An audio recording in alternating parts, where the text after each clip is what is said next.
turnout. Shout out to the society for their websites and website or wildfire resources. It looked like a really good resource for you.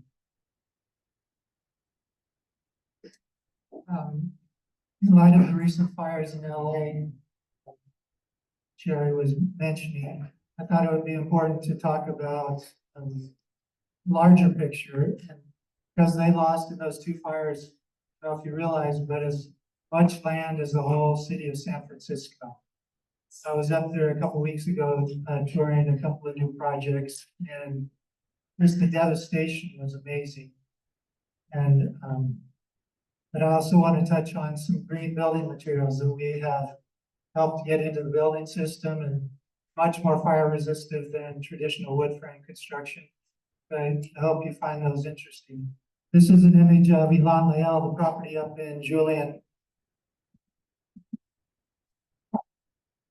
We lost half the buildings up there that had been built over the last 65 years with our family in the Cedar Fire, which was just over 22 years ago. You can see it's oak trees and chaparral. The chaparral hadn't burned since before my parents bought the property 7 years ago. So it was a major fire load. This is one of the original buildings, kitchen and master bedroom before the fires. You can see it's all adobe brick. The adobe block was recycled from, there used to be a mill in Escondido which made adobe. My dad would take us down and we got the broken adobe for free, so we would build with that. And the wood was cedar from the trees that they would harvest around Julian area. This is not a shot from the Cedar Fire because we weren't there at the time, but a shot of the fire coming up canyons. And then a shot of that same courtyard, but after the fire. And you can see the devastation. Anything that was wood completely disintegrated. We had beams that were 16 inches by 8, completely gone by the time we got back there. But you can also see what did survive. The adobe and the stone walls, which were collected from the site, and even the little clay pot from Tijuana. So some of those materials are lessons that we can learn of what did survive. If you look up in Los Angeles at pictures of the devastation, a lot of the elements that survived were the brick chimneys. That's almost all that's left, or the concrete slabs. This is a beautiful picture after the fire of the living room, looking at those adobe walls during the sunset. One of the amazing things of my parents is they spent 70 years building different structures. There's now 12 different buildings around the property. It's really a compound. And one of the amazing things is they accepted the fire as a part of nature. And he said it was really awesome.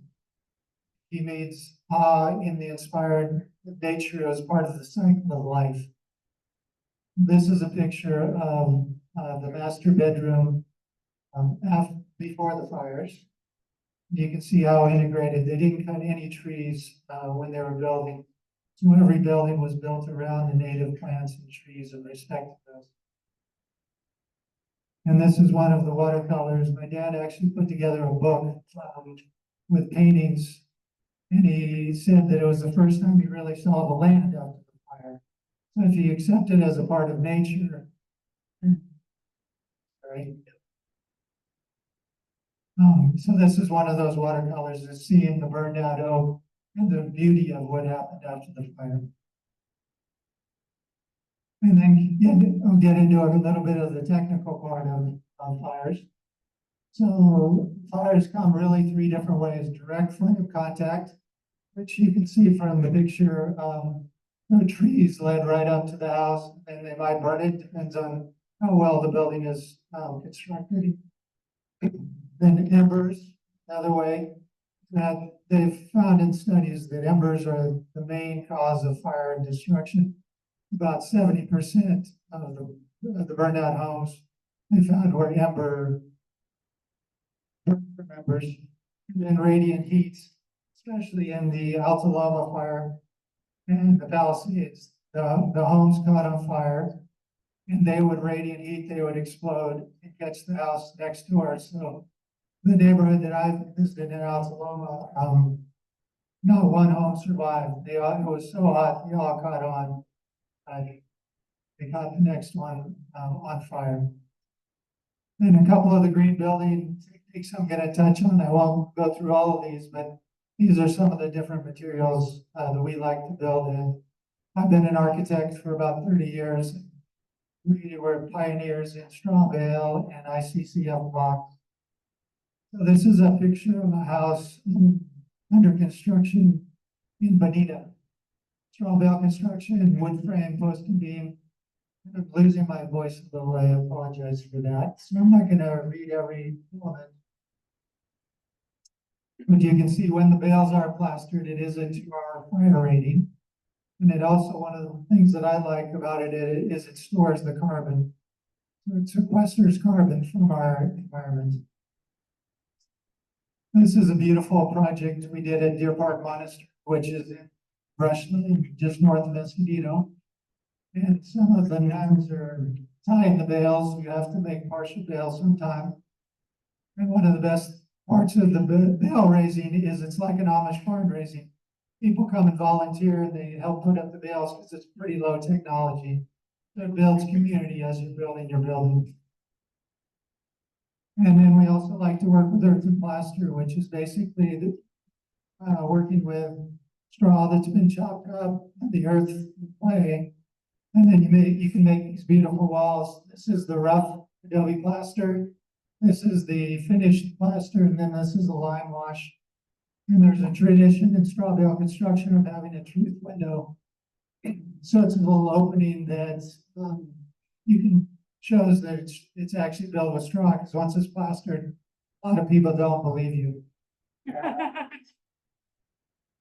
And then there's a finished shot of Deer Park Monastery.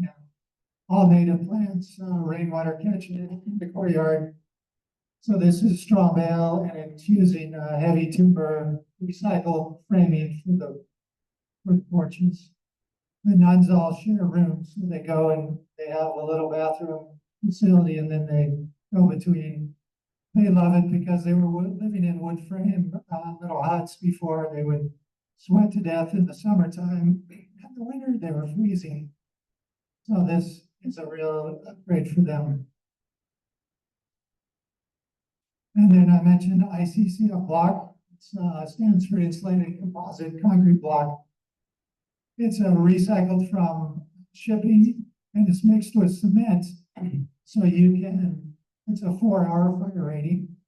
You can stack these blocks, not like straw bale, and they go up very quickly. So a lot of our homes that we rebuilt, over 30 fire rebuilds from the different fires around our county. And this is one of the most popular because it's a pretty indestructible building material.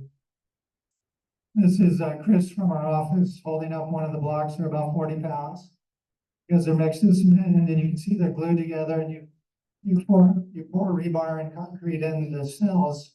They form a very powerful, strong building system. This is a recent home near Rancho Santa Fe that was just finished. Again, heavy timber eaves, non-combustible, the ICF block walls. And this is a house in the East Poway, very nice, finished, traditional white tile, but integrating that ICF block. One of the lessons that we learned from both of these materials is the walls are thicker. The straw bale walls are 2 feet thick, and the ICF block walls are 12 inches. So the windows can be set back. One of the weak links in a fire is the windows. And so with the windows being set back, they found in a couple of the straw bale homes in Northern California that went through a firestorm, because the windows were set back, the fire comes up the wall, but it doesn't go into that nook. So it helps save some of those homes. And then another material we've been using a lot, especially on curved roofs, it's called a 3D sandwich panel. They're made in Mexicali. This is an image of construction up at Elan Leal. You can see in the panels, they're a foam panel. They come in inch to 5 inches, and they have a wire mesh inside and out, so you can spray them with a gunite, and they form a wonderful fireproof shell. It's also a 4-hour fire rating. This is one of our more recent homes, just finished last week. It's up in Escondido, or north of Escondido, in large boulders. And actually, the thing I like about this home the most is it was an unbuildable lot. It's, if you know, north of Escondido, there's a lot of boulders in the Meadows area. And there wasn't a flat place in the lot that they could build that was within where you could get a fire truck to meet the code requirements. So you can see outside, we integrated a boulder in the entry, and there's boulders all over the site. Then on the interior, we actually kept one of the large boulders. We have a stairway that goes up to a loft inside, and that creates a wonderful thermal mass. This home is pretty much indestructible. It's got very good glazing. And one of the other special features we added to this was adding fire sprinklers to the exterior. They wanted a big western view window wall facing, because they have beautiful views down towards the ocean. And so in the case of fire coming up the canyon, those fire sprinklers will come on and deck those windows. There's a little comparison between the bales and the ICCF block. You can read that thicknesses, and they're both super insulating and very good fire. And then a shot of Elan Lael, our foundation up in Julian. If you haven't been there, love to have you. We do have tours and workshops. I'm showing this. We built this after the Cedar Fire, and this is integrating the ICF block, the sandwich panels on the roof structure.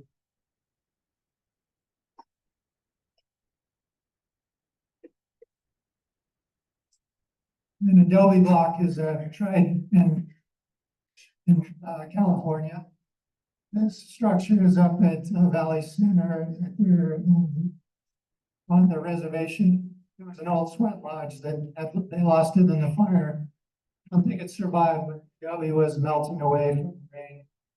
It's a natural material, pretty good fire resistant. The building codes made it a lot more difficult to build with in California. But we had the good chance to build a new house for a fellow that really wanted to build. This is fired adobe in Mexico. So this is during construction, and the way we got through the fire code was do a 2-inch thick joint with rebar in the center. So that withstands the earthquake codes, stands up in a fire, and then we tied the rebar together with a wire mesh between them. So a couple of construction photos. That's the finished home. It's a 2-story. It also has heavy timber on the eaves and Ipe, which is a very dense decking that meets the fire code. And even when embers sit on it so hard that it won't burn. The contractors hate it because it dulls your blades very quickly. And then Rancho Alegre was a really fun project. It's a 400-acre parcel at the western and bottom end of Cuyamaca. And it was an old ranchero from the 1800s. It had a number of adobe structures. Also in the Cedar Fire, you can see this is what survived the stone chimney and the adobe walls.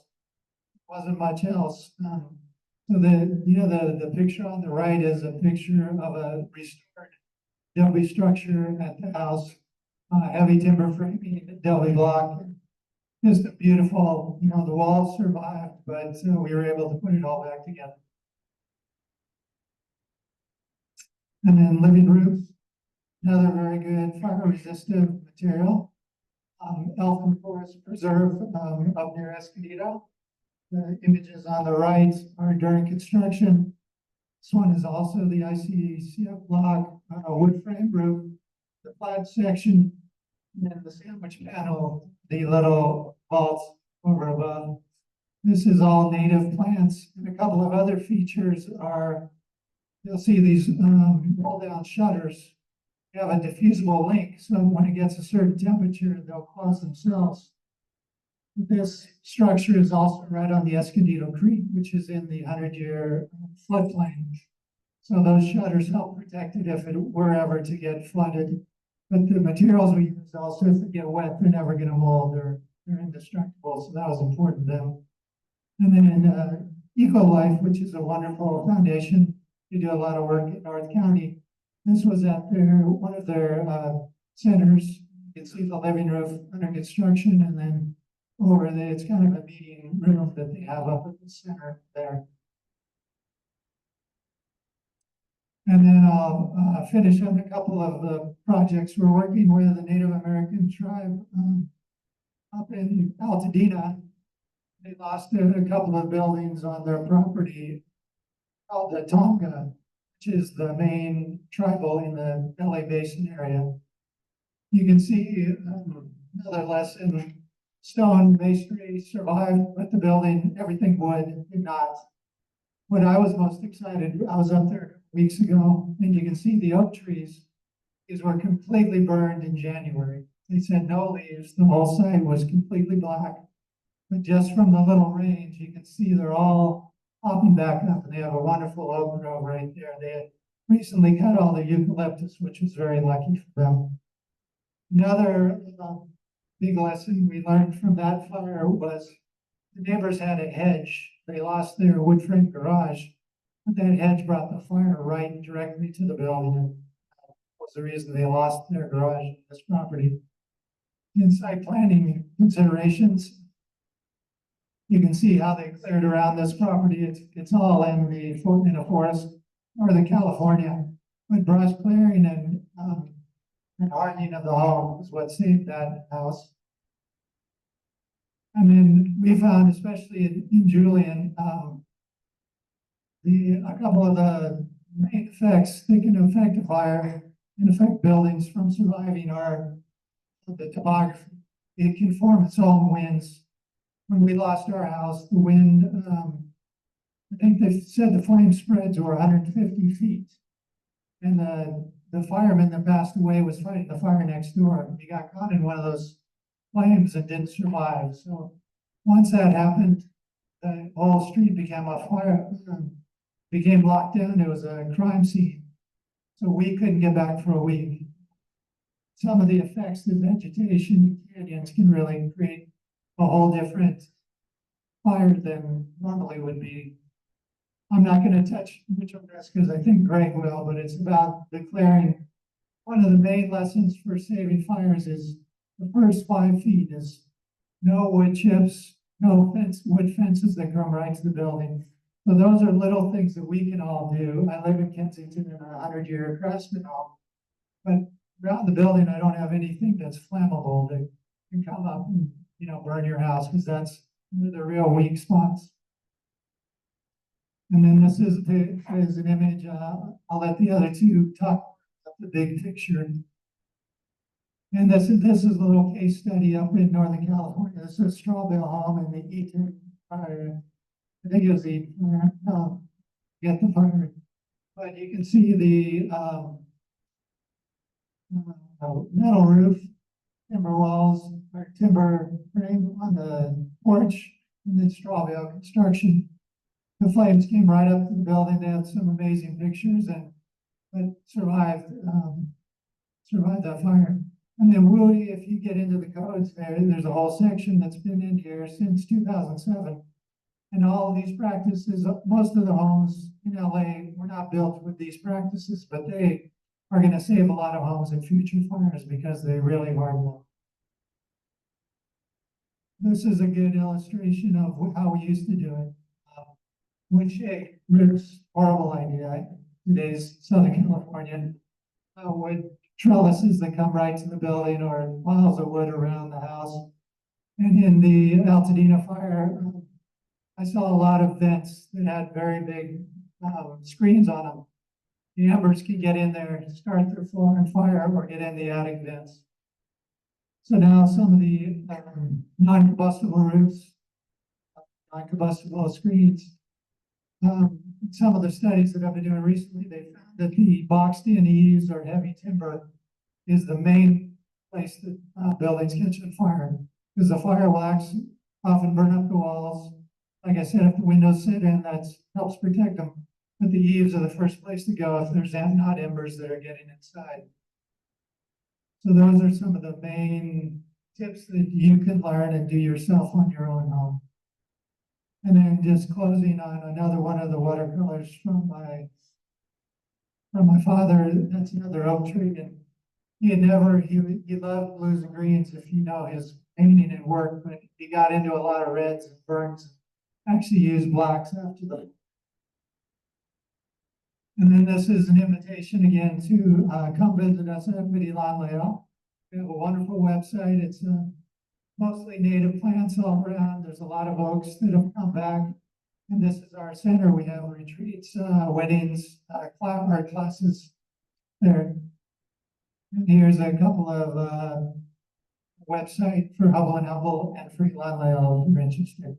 So thank you for having me. I appreciate it. I apologize for the corrected voice.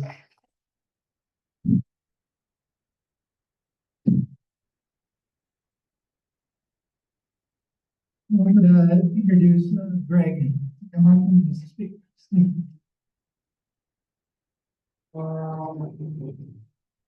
Hey guys. A lot of familiar faces. Love it. So slideshow, and I think one of the things I really want to get across to you guys is that a lot of conventional wisdom about fire resistant landscape is dead wrong. At least not. It's interpreted in ways. There are interpretations of physical phenomenon that we're finding have different etiologies. So I'll just get into it. I mean, this is typical of what we see in all our landscapes. Just want to do a shout out to my foreman, Leo. There he is. I wouldn't be standing up here without Leo's help. Want to make posters started. Lucy. Lucy's the boss. Yes. All right. So anyway, this is very typical of what we see. You know, in this case, in Ramona's, it's the Witch Creek fire. The vegetation is hydrated.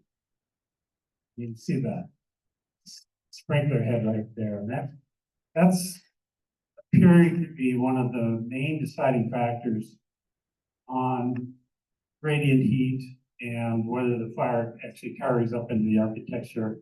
No, we didn't build this wood deck back there, but you can see it fared in Witch Creek fire. So yeah, that's me. Yeah, we've done a lot of landscapes, haven't we, Bill? And to our knowledge, we have the most fire-involved native landscapes in the state. Now, it's not a stretch because there's not that many all California native landscape contract states. So, but anyway, just saw Lucy the boss. And I wrote these books. This one's out of print now, but still will be available used. This one's still going, and I think they're selling some right here. At the Cindy, I don't know if you have any of the first book either, too. They're gone now, huh? Anyway, you guys want to buy it? I'll sign it. Lucy's here too. I'll sign it. Okay, so these next two slides here really lay out what I want to try to get across tonight. We see no other else. These are kind of the main points right here that have evolved over years of experience. And we've experienced a good 25 major fire events. Last one being in Poway about 2 weeks ago. Anyway, fire resiliency, as was mentioned earlier, starts with the house outward, not the landscape in. And a lot of the modern construction actually does pretty well in fire. Fortunately, in Palisades and Altadena, you had some very, very old construction that was quite a bit more vulnerable than you see today. Okay, so one of the main ways to determine flammability is something called live fuel moisture content. That's what they go out and check, see what kind of a fire season they're about to experience. And it's also a way to check when fire season is ended. That's a very, very important variable. And it kind of, our whole approach to native landscaping for fire resistance is based on, in large part, the LFMC. Okay. And in that way, it supports this idea that vegetative flammability is a function of hydration rather than plant selection. This is a really important point, guys. Because you've had all these landscapes go through fires, and it was much more about what the relative hydration of the plants than the plant list. Okay, and I'm here to tell you that these exclusionary lists are bogus, not based on any real science. Okay, and I'm sorry to be that blunt, but some of the worst fire bombs, buckwheats, sages, actually benefit the most from a little bit of supplemental irrigation. Sorry. And I guess the corollary is that if it's about hydration, native plants require the least amount of supplemental watering to reach fire-resistant hydration levels. Now, in addition to all the other great benefits that we know of, you can kind of have your cake and eat it too. So it's actually positive information if I keep them from stripping the hillsides. If there's anybody up here that has connections to Palisade or Altadena, please give me a gig up there before they destroy the place. Okay? So, real important concept here. Rick's been screaming this since day one. These are wind-driven, not fuel-driven fires. That is so important. Okay? And these agencies, these ordinances they're passing, advocate brush clearance. By the way, brush clearance is not a part of my vocabulary. Okay, they start talking about clearance, you know, they might as well be stripping the hills, right? And guess what? It can actually contribute to making it even more vulnerable than the ways we're going to be advocating. So a lot of you guys know I was a retired aerospace engineer and a pilot, and I know a thing or two about aerodynamics. Guess what's missing from all this research on fire behavior? Aerodynamics and wind-driven fires. Okay?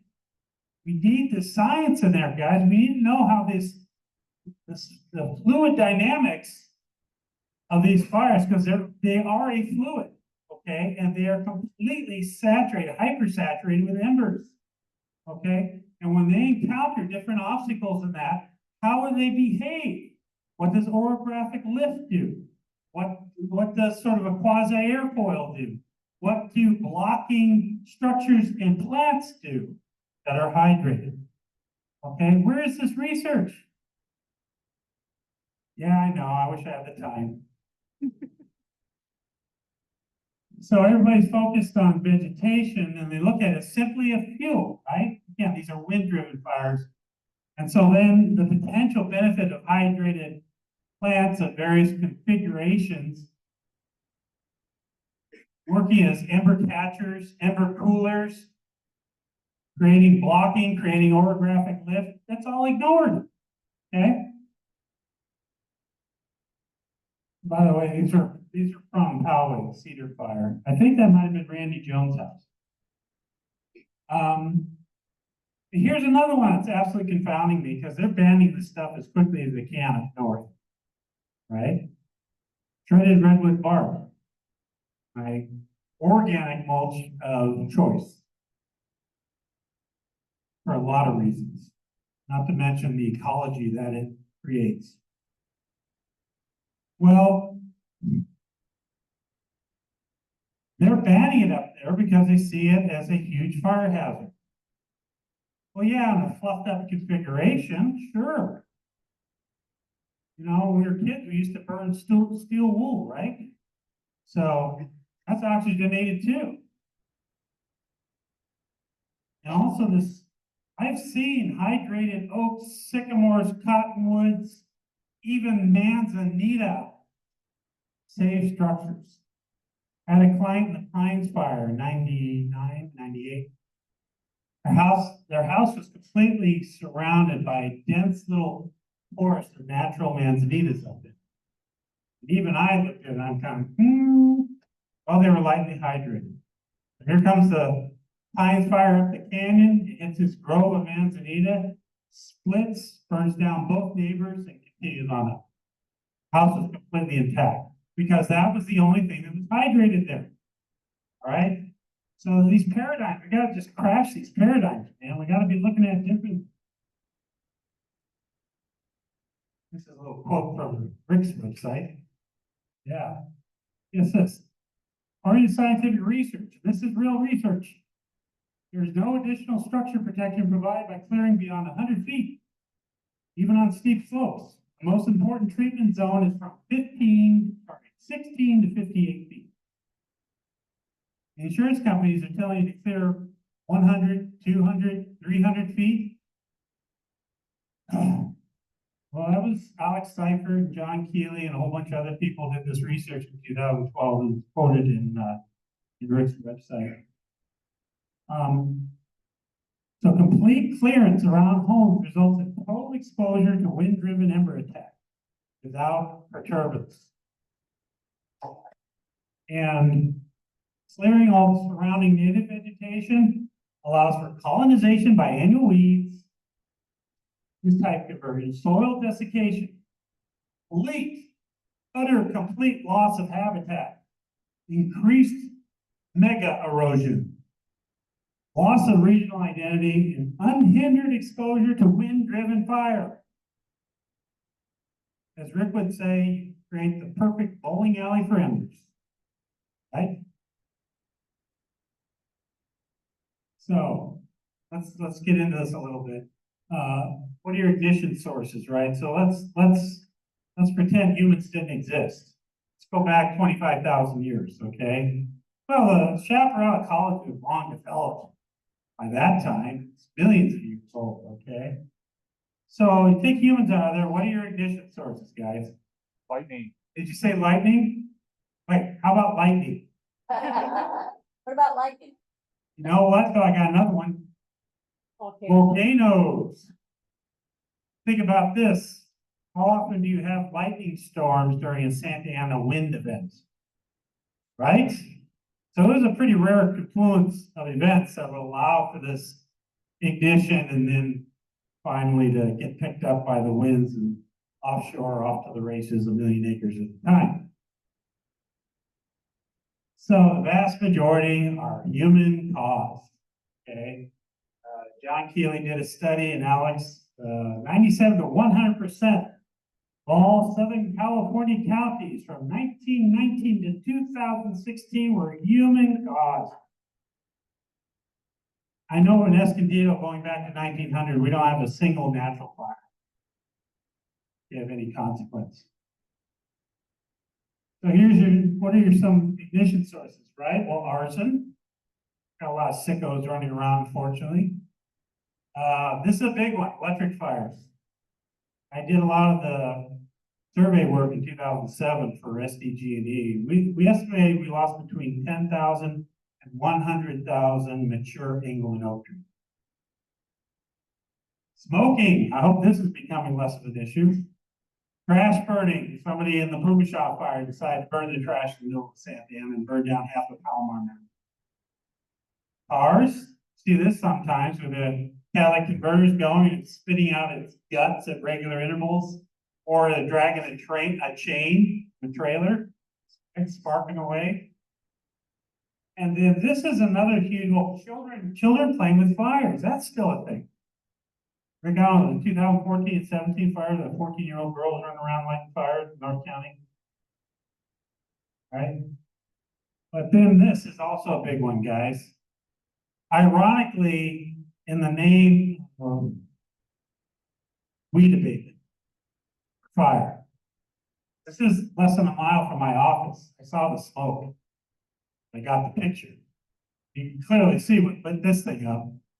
Now, God forbid somebody out there using gasoline-powered equipment with metal blades, God forbid they should have a hose nearby, or maybe a few 5-gallon buckets of water. Okay?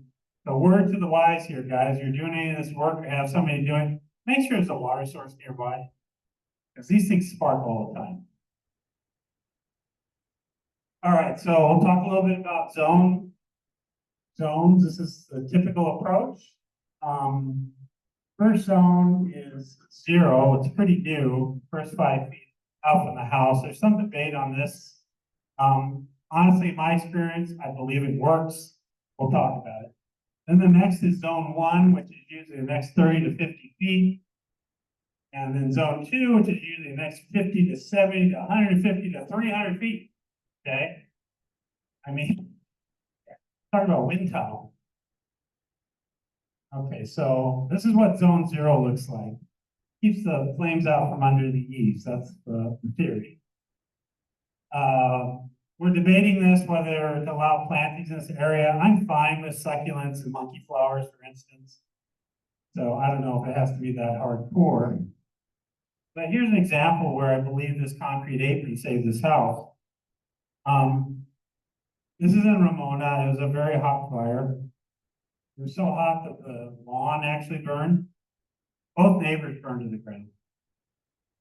That was one of their, the neighbor to the side there, that was their metal water tank. Okay, it was warm. Look at this. You can see a little bit of scorch marks on the concrete here, but it stopped. It was coming up from this direction. And, you know, this whole idea of aprons keeping stuff out from under the eaves, in my experience, I think it has some legitimacy to it. I don't know, I think Rick agrees necessarily, but also the metal overhead structure, okay, that was very resistant. This is very early. This is about 2000. We did this little apron around this house. One of our first experiments with it, and this thing made it through the cedar fire without any damage. Nowadays, I would just run the gravel all the way out to the pathway, for instance. I probably wouldn't plant sunsets quite that close to the house, but you get the picture. Cool thing about this house, this one survived 4 wildland fires. Okay, and what we did, this was one of our very first aprons. This was back in 97 or 98. And we put an 8 to 12 foot wide decomposed granite apron all the way around this house. All right, notice the roof too, metal roof. And notice the landscape. Low growing, well maintained, well spaced. And lightly irrigated. Lightly irrigated is going to be the key here, guys. And this was just a couple years ago. This is in Harvesting Canyon, so they're up against some really amazing chaparral. They're seeing all the cyanides all over her property. Okay, and I don't think this apron is ugly. I think it actually looks kind of nice, and it also, you know, gives you some access through here. And I will tell you, this is not wood siding, that's hardy. Okay, nowadays, if you want that wood siding look, they're generally going that direction. Okay, so that's zone 0. Here's zone 1, the next 30 to 50 feet. Zone 0 and 1 are probably the most important to firefighting, and where decisions are made is whether the firefighters are actually going to get out of the truck and defend your house. Because they need access. They need true defensible space. They don't want to necessarily die protecting your possession, okay? So another one told me, well, just open up a hot dog stand in the driveway. So, you know, here's a Santa Fe style home, screen for desert. They got desert, gravel mulch. Okay. This one went through fire and just fine. No issues at all. Also, Bob, in this zone, a lot of the fires are starting not from this wall of flame front, but actually from spot fires ahead of the fire. So again, that's why it's important to have very resistant landscaping within that first zone. And also wooden fences. Wooden fences burn hot and they burn high. And boy, talk about a wick. Wicking those flames right towards the house. And where it cuts over to your garage, the gate's there, right into your joists, into your attic. Talk about being under the, being, in the races there, because it's pretty amazing how hot this stuff actually burns, this dried wood. So, much better to use stucco walls, metal gates, okay, just non-flammable. They even make some pretty cool precast concrete fence panels that aren't that heavy. They look great, all kinds of designs and colors and stuff. But you just don't want that wood contacting the house.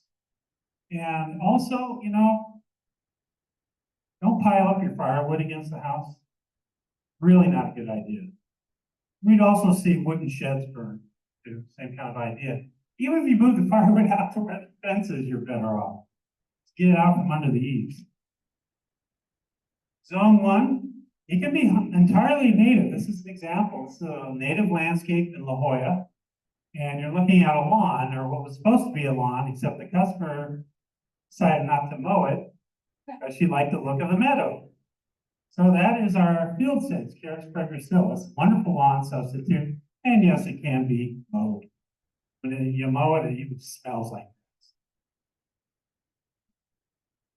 Now, finally, zone 2 out here, the next 50 to 300 feet, depending on your insurance company.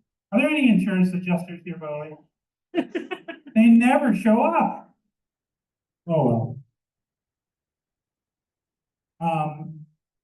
So usually there's 2 ways to go there. You can either modify existing plant community chaparral, or you're already been cleared, so now you're coming in with native slope plantings. Okay, one or the other.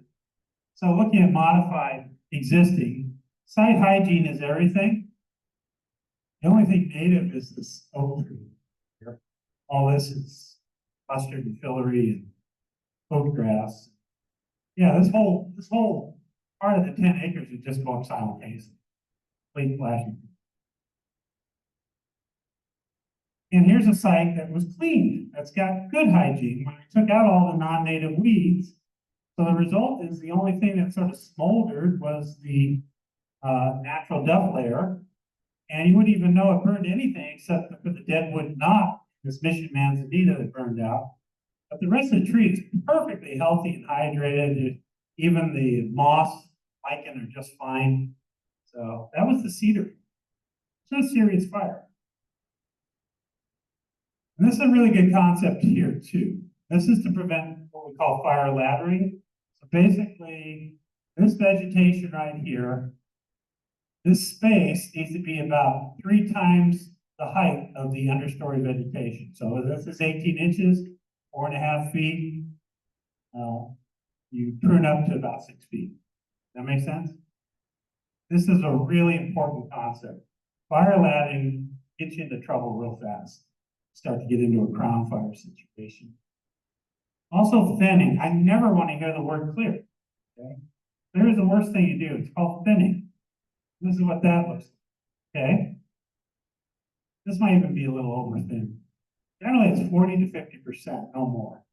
Beyond 50%, it's counterproductive.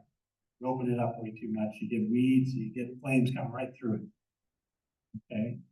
So you carve out like a little mature part. You get an acre of this stuff, you could carve out and create your own beautiful, comfortable native landscape of impenetrable chaparral. Or you can clear it and then call me and pay me $200,000 for landscape. This is what 40 to 50% clearing should actually look like. It's a park, your own private preserve. Cal Fire saw this, they loved it, all right? So that's what it looks like. We put the mulch back down. because we're trying to discourage the annual weeds. And then if we're planting this zone 2, this is the key to success. Overhead watering, light, super efficient, like MP rotators. All you're doing is you're emulating fog drip or summer thunderstorm 2 to 3 times a month, right? You're putting down less than the total of 1 inch of equivalent precipitation a month. Heck, whenever we get a thunderstorm, you can get more than an inch in a single afternoon. Well within the tolerance. In fact, they love it. And dust them off, helps keep them more vigorous, and more importantly, you get hydration. And again, I can't overemphasize the importance of hydration. In fact, that's what that looks like. We're even playing with hydrating natural stands of, in this case, coastal sage scrub. Okay. This is not overgrown. This is not unhealthy, not even weedy. Okay. But compare it to the summer Dorn stand behind it. Okay. I can tell you this is going to burn a lot more aggressively than this. Okay. And that is simply just putting some irrigation on. This is in Vista.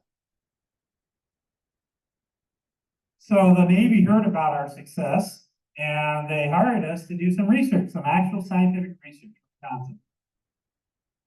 Because most of the approaches are anecdotal, right? And they're not just kind of how they always did things. Based on a lot of supposition, which is wrong, okay? And the outcomes are often inconsistent. So, sorry. I don't know why it's doing, but anyway, it is called the Ecology Sustainable Fire Risk Reduction Program. And the study sites had to have been through a major fire, survived, had irrigated data plantings, thin chaparral plantings, and of course the unmodified control. And this was the result, okay? Dotted line, irrigated plantings, thin plantings, control. This is rate of fire spread as a function of just buckwheats, as a function of the overall plant community, and this is a function of slope, and this is a function of wind speed. All these different situations, this relationship always existed. So your hydrated plants follow very closely by thin plants. Okay, this is the first investigation even looked at chaparral thinning. And then of course, your fastest fire rate spread was for the unmodified.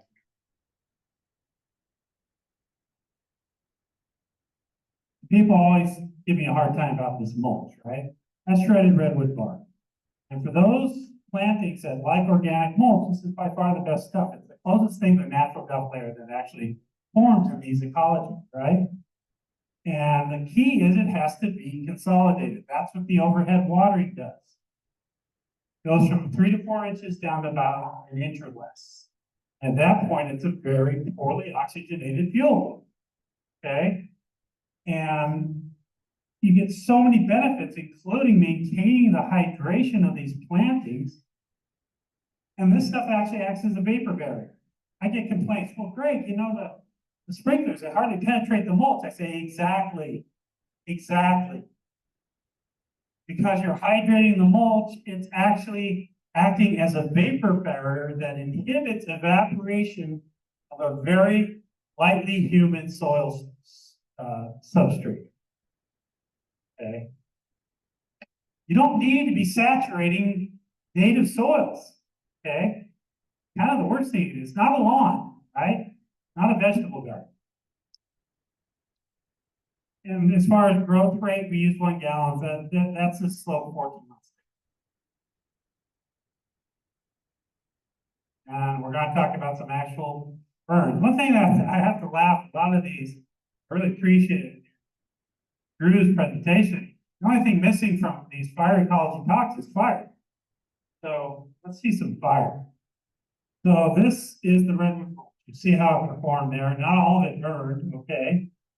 All these plants are still alive. They're just scorched, but they're still alive. And there's a great picture. This is the most illustrative picture I have of how this mulch behaved, okay? So plastic marker flags put in before the fire to mark some new plantings. The only one that's melted is the one that above the burning garden hose, okay? But the scorch marks on the screen tell you that it's less than 2 inches high flame rate. And I also want you to notice this plastic drain grate over here, completely unaffected. So that's the reality. And here's the back of the house.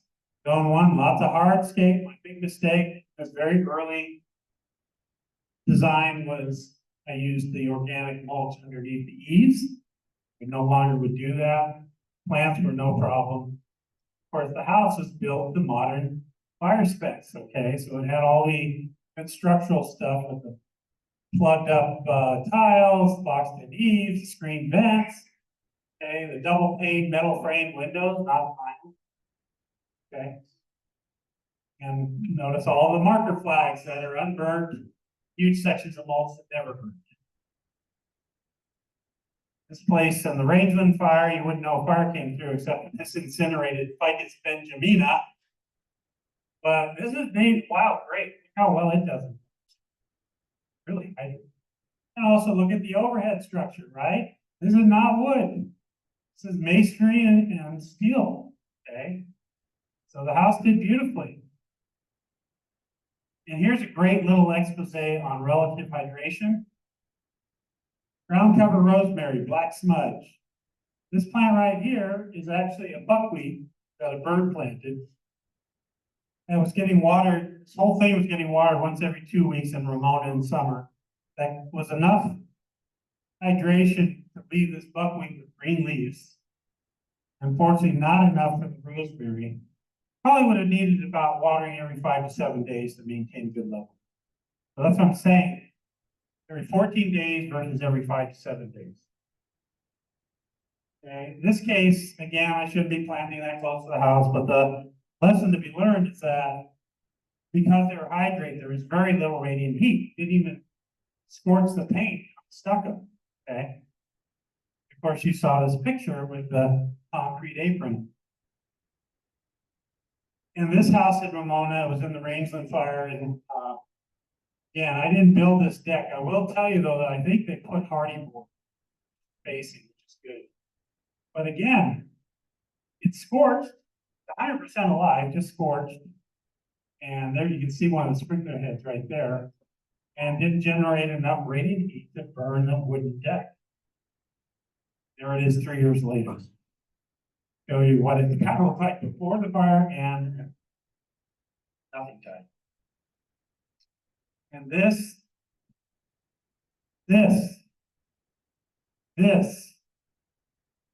all you clearance enthusiasts out there, didn't help this guy much. 300 feet of absolute environmental devastation of pristine chaparral gone. It cleared the bare ground because you got rid of all that fuel, right? House is a pile of ash with a chimney and some nice green palms. Why are we doing thought experiment? Why are we just looking at this and saying, what is wrong here? Why didn't all this clearance save this house? Well, easy, laminar flow, wind tunnel, perfect bowling alley for embers. Think about it, nothing to perturb those flows except your house. It makes a great ember catcher. Here in this Harris fire, the mulch didn't even burn. It actually stopped right at the outside edge and went bifurcated around the property, went right on up and burned down Lions Peak, including that fire station, fire tower at the top. There's another angle where $100,000 solar arrays flying, irrigated natives, natural chapel. This is Poway, March 2025. So my friend was using, because she didn't want to use Roundup, so she was using a flame torch to do her picking, but she sure avoided that glyphosate. but bless her, she couldn't wait to call me and tell me what happened. Because she said, great, the mulch, it worked just like you said it would. I said, that's a hard way to find out, huh? Oh, what her point was is that it caught on fire, but then it immediately went out. Like I told her. Only it didn't quite go out. So I said, you know, next time you're running your fire experiments, at least use a hose and make sure it's wet and put out. Okay? Oh yeah, I just went inside and I didn't see any burning or anything. I thought we were good. So the fire kind of proceeded to work its way up the slope here. The natives, even the rosemary, are fine. Okay, a little scorched, that's it. Even the macadamia is fine. Okay, a little scorching. Then it hit the avocado, surrounded by dead, dry leaves. Those things are famous for carrying fire. That's what happened in Santa Margarita fire in Fallbrook, man. It wasn't chaparral, coastal sage-grouse, it was friggin' avocado leaves. One of my clients was the people that jumped into their swimming pool to save their lives. And the fire engine burned up, and the firemen saved their lives by coming to the front porch and literally fighting the fire from that porch. The fire engine was off, turned up, and thank God they made it. Of course, they docked it. Anyway, so that's the reality of this. And I'm just finishing up with some post-fire stuff. Maybe you have goalies behind your house. These things can have tons of debris in them. Well, Duncan Hunter, after the 2003, wanted to bring in like 40,000 pounds of ryegrass seed. Talk about non-native, it's anti-native stuff. It's as bad as mustard. Remember, everybody tells us, put down ryegrass. Worst thing you could do. You know what you do? If it's any ecology there beforehand, just leave it alone. But what you do for the physical characteristics is you put in T-posts across those swells, and then you weave it with the burned branches and other debris that's open enough, maybe 1 to 2 inch slats in between spaces, so that the water comes through, but it catches most of the debris. And depending on the grade of the gully, maybe every 20 to 40 feet. That's it. And water still comes through, you can put some sandbags. That's it. Unfortunately, the aerial seeded this hillside in Cuesta in San Luis Obispo, well, the green stuff is the native. Brown stuff is the ryegrass. My understanding is these areas have never recovered. This is 1986. Okay? Ecological switch. And after the witch fire, people were all running that spring to the desert. Well, they didn't bother to look around Lake Hodges, Escondido, because this is what that was doing. Yeah, this is a site that was seen, okay? And there's star thistle in there now, there's all kinds of nasty grasses, killed all the native vegetation, and it's about to work on that oak, right? They'll be gone. This is what it should look like. You'll even see silica glass, crunch, crunch on the ground. Okay, that's fine. It's part of the ecology. And within a year, you start to see things sprouting back. And then 5 years later, back to a beautiful native garden. That's it. Thank you very much.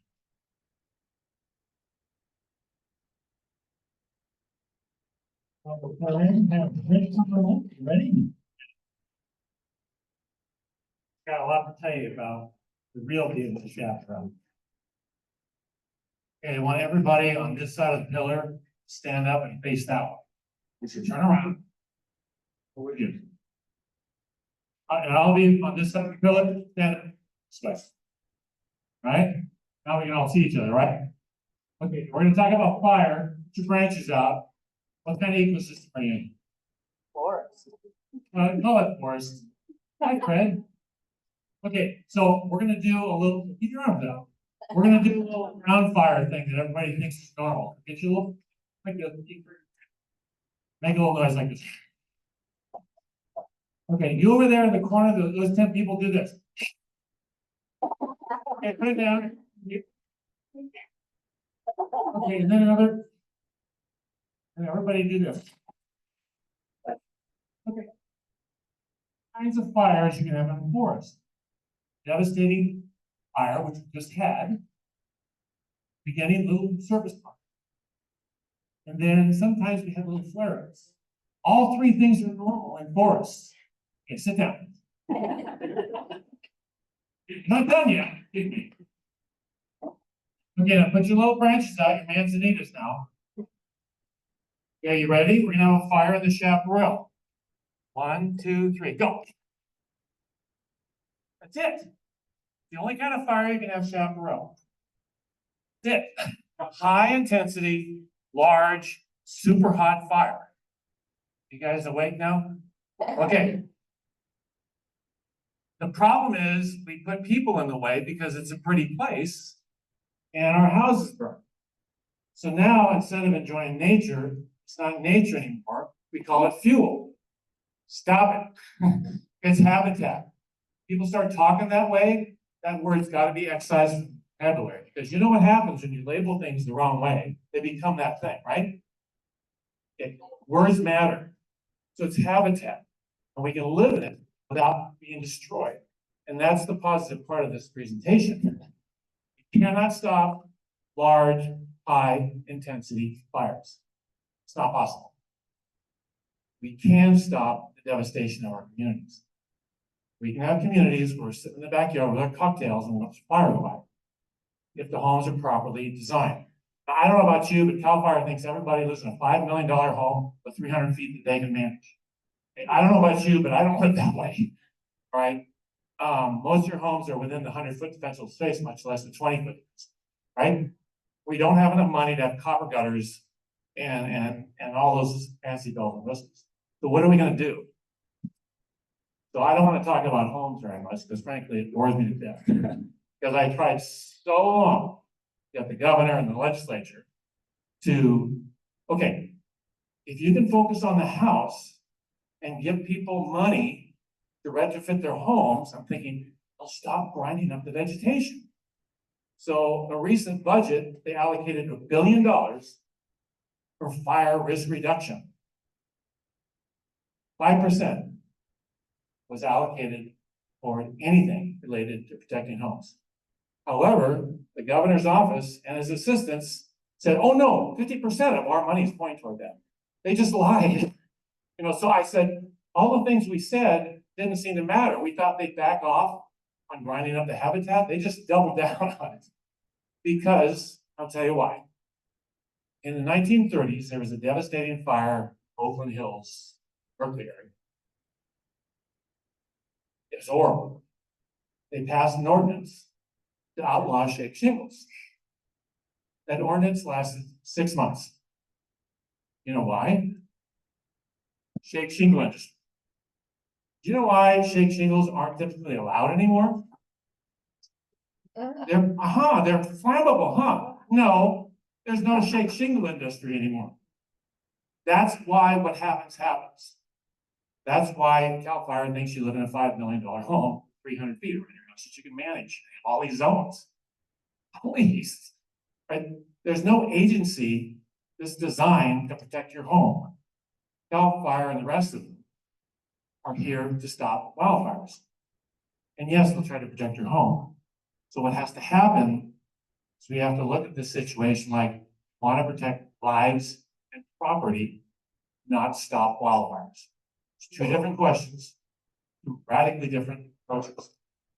And after looking at literally thousands of homes burned in the last 20 years, it hasn't been easy. Virtually none of them ignited by flame contact. And I'm talking about the Sierra Grande fire in New Mexico. I'm talking about the Witch Creek fire, especially Witch Creek fire. They couldn't find one home that ignited from flame contact. How'd they ignite? Embers. So how do you keep embers from igniting a home? And you don't have $5 million to add to your $5 million house. There's a couple products on the market. They're cheap, easy to do. It's exterior sprinklers, because wet homes don't burn. Simple as that. And when you have exterior sprinklers, it also hydrates the landscape Greg was talking about. Does tremendous impacts in terms of reducing risk. Second thing, there's a product you can spray on your vegetation, on your interior attic eaves, and it will resist ignition for 6 to 7 months. There's a little blurb on our website on the, you go to the California Chaparral website, there's a tab that says fire, then you go down to say protecting your home. Somewhere on that page, there's all this information. So that's all I'm going to talk about with homes and wildfire. Anybody got any further questions on that? Okay, good. Now, let's talk about plants, all right? How many have fire insurance? What? Website. What, just a minute. How many P's in Chaparral? 1. How many R's? 2. A-L. Not E-L. A-L. Okay, you ready? California, Chaparral. What? 1 P, 2 R's. .org. AL. A-L. Yeah, sorry. Okay, where was I? I was listening. Oh, yes. How many have fire insurance on your home? Yeah, okay. So you're clearly adapted to fire. We need to burn you out every 30 years, right? Because you're accumulating all that debris. But why do you have fire insurance? Why do you have it? Rebuild, right? Same thing with chaparral plants. Do not tell anybody chaparral's adapted to fire. It needs fire. It has to burn. The mountains haven't burned in 100 years. It's got to go. Any older people here? Okay, so when there's a fire, what happens? Seedlings emerge in the chaparral. Things resprout. What things resprout? Anybody, come on, give me a name of a plant that resprouts. You would say ceanothus. About a third of the ceanothus resprout, the other ones don't. And a third of the manzanitas resprout. Pine trees. Give me some what? Pine trees. Pine with chaparral. You know. Pine trees, the cones fall down I and know, but I Fire don't opens pine them up. trees. you ask. Okay. Okay, there's those ghost pines, those are in Cal. Yeah, I'll give them to you. We're doing pine trees soon. What's another chaparral kind of pine trees? Pine trees. There's ghost pines, and then there's knobcone pines are in chaparral. Yeah. Coulter pines in chaparral are serotinous. In other words, the cone stays closed. Pine tree, coulter pines in forests aren't. Isn't that weird? Okay, off the trees. Okay, then a shrub that resprouts. Until, okay, what else? Chamise. Oh, Sugar bush. chamise is a little confused because it also does what? It seeds. Okay, mule fat. How about just the resprouter? Or only resprouts? Ours is definitely glaucoma. Okay, let me just back up. There's 3 things that can happen, right? You get killed in the fire, like most of the ceanothus and manzanitas, right? And it only survives by seedlings. That's called an obligate seeding trill. Does manzanita like that need fire? No, it's fine. It can survive in the chaparral for 100+ years. And when it dies, it's okay. The fire will come. You don't need to add it. And then there's the confused ones like chamise that seed and they also resprout. And then there's the plants that only resprout. Scrub oak, hollyleaf cherry. That's another big berry thing. Toyon, yeah. And why don't they have seeds on the ground? Birds. Birds eat them. They get burned up in the fire. They're too big. The more yummy. Do I have to stand you up again? So plants with bigger seeds typically just are going to resprout. Shallow. All right. Let me see. What else can I tell you? Oh, when chaparral fires burn, like I said, the hotter, the better. Do not fall into that. Oh, it's unnaturally hot. Every fire story I read, the fire was so hot. God, I had no idea. And that's the way it's supposed to be. And the hotter, the better. When these systems burn, the greater the heat, better chances is of those seeds to scarified, re-germinate. Now, they're not waiting to burn. They're just sitting there hanging out. And some of them, by the way, get buried by guess who? The little rodents, which also adds to the recovery of the chaparral, even though they get taken out by the fire mostly. Now, some of them get away with this. But they burrow in the ground these little caches of seeds. So if you've ever gone out in a post-fire environment, you see little clusters of ceanothus and manzanita. That's from the rodents that have done that. They have a major role in protecting chaparral recovery. Amazing. Scrub jays, yeah, they do that, but not as much as the rodents. The scrub jays just yeah, they're kind of weedy. Okay. So you just have to change your vocabulary about how the chaparral is adapted to fire.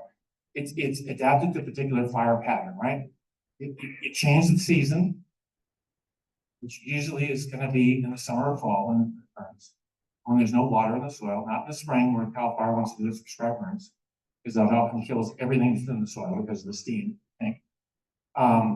It's got to come at the right heat. It means really hot, and the right frequency. No more than once every 30 years or so. You will hear people say, yeah, it should burn every 10 years.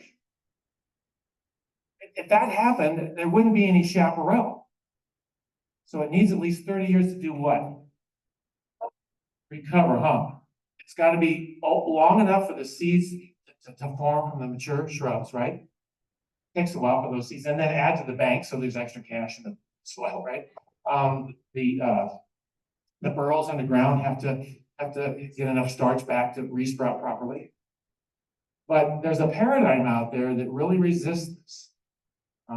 Big fires are unnatural. It shouldn't have been happening. Cedar fire shouldn't have happened. Cuyamaca, horrible event. You know what's interesting? Check the trees that burned in the cedar fire. Almost all of them date back to 1889. You know what happened then? The same kind of fire, but it was bigger than the cedar fire. And it was way before any fire suppression happened. How'd that happen? That's the way it is. And the problem is people don't like it because their houses burn and people die.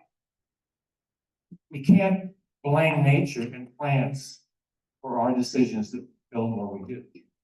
It's not their fault. Plants have nothing to do with this. And I'm including eucalyptus there too. All right. I know some people aren't going to like that, but you know, a lot of homes were saved by eucalyptus because of the saturation issue and the fact that they broke up the laminar flow that Greg was talking about. Look, I see it.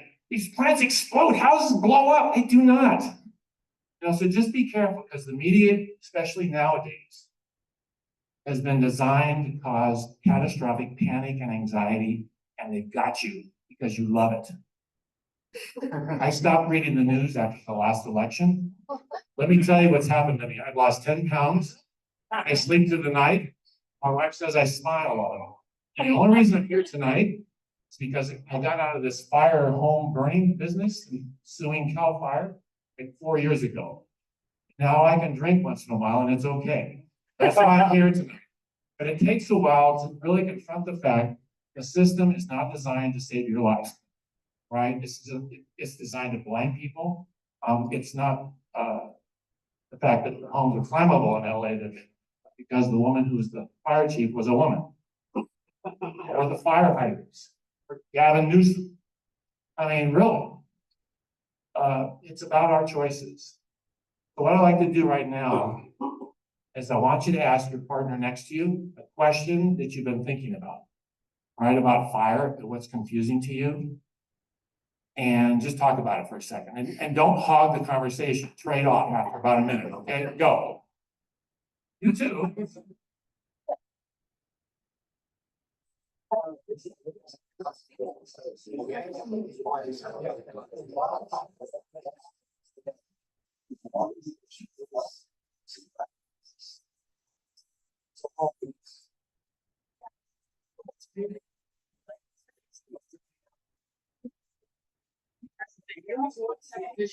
Hey, switch.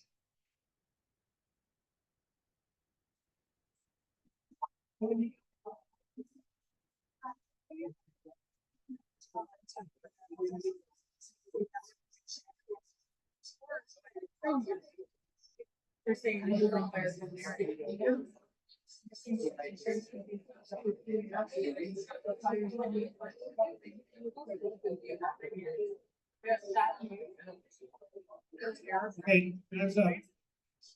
That's what happened when I taught high school. You can get control.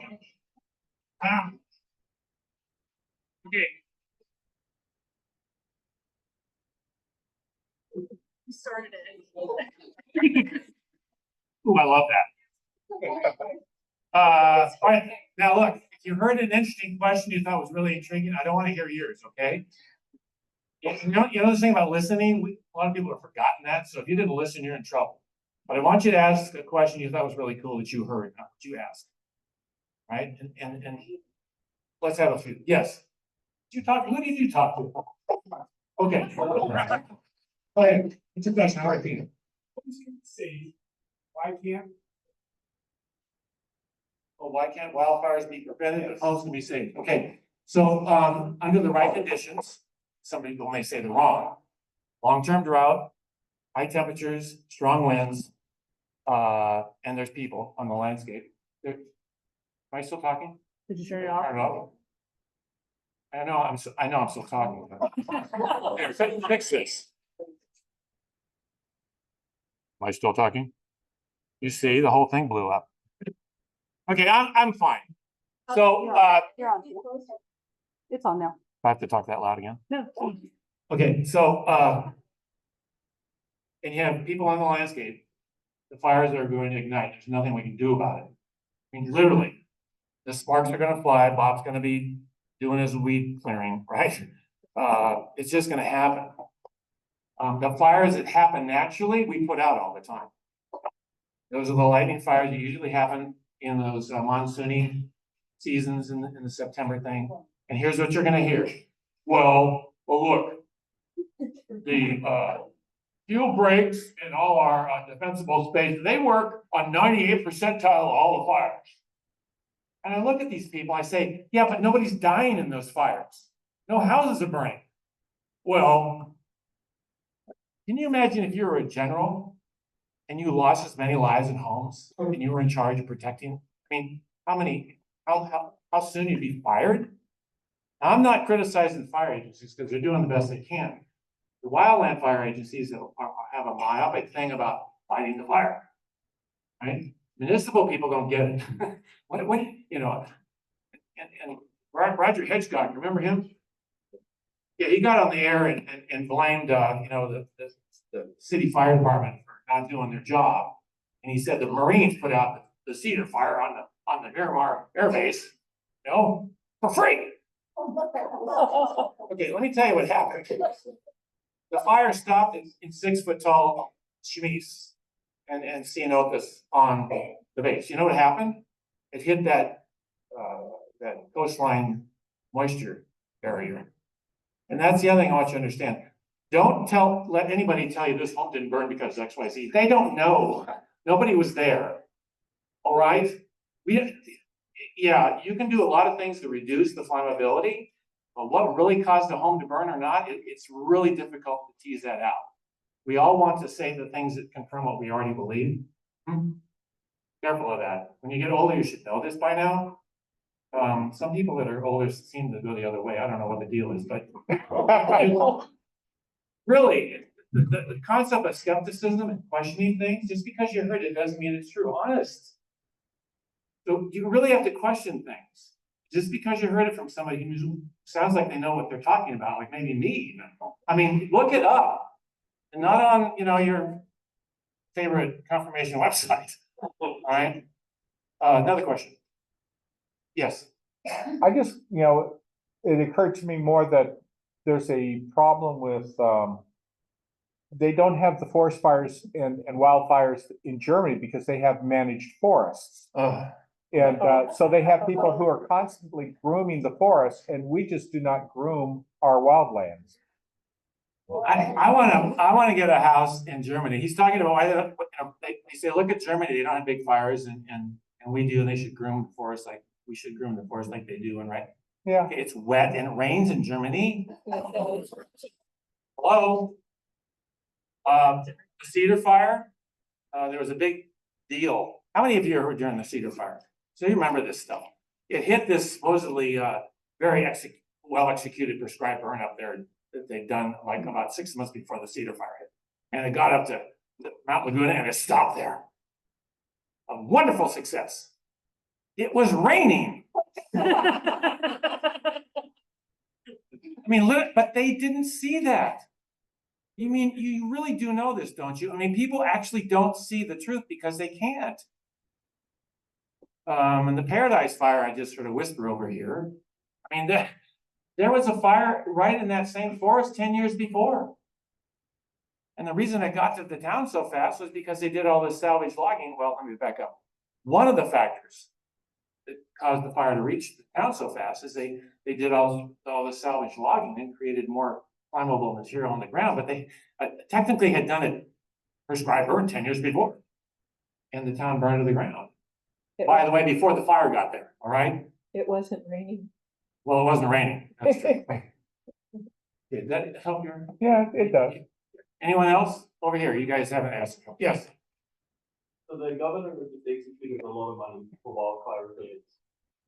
How would you see that gets spent Yeah. in this area? Yeah. 80% of that money should go directly to homeowners to subsidize retrofitting homes. I mean, no doubt. And they say, oh, we're doing that. They're not. I mean, I sat in an office with his aide telling me right to my face, half of this money is going to homes. I said, you're lying. No, we're not. Okay. But you see, what do they do? They clear vegetation. That's what the whole infrastructure is designed to do. They don't protect homes. There's no entity to protect the homes. They put the money in. See? So all they know how to do is this clearance thing. They can't think beyond that. And that's the problem. So, we don't have an agency called CalQuake, right? To prevent earthquakes. That's what they should really understand. Cal Fire, what? I mean, what's the problem? Okay, go ahead.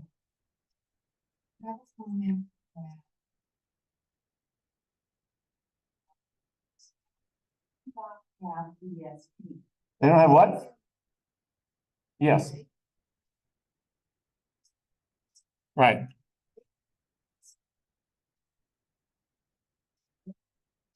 Right.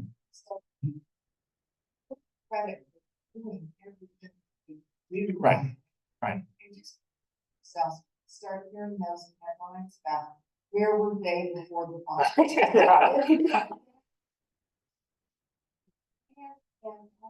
Okay, you have to have a question now. You can't do this. This is my time. Okay, go ahead.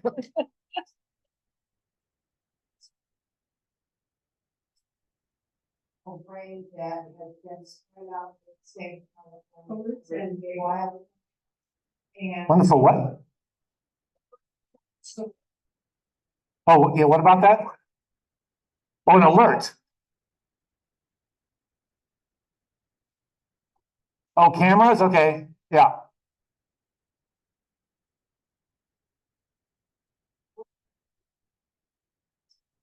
so there are fires out there that are being Eh.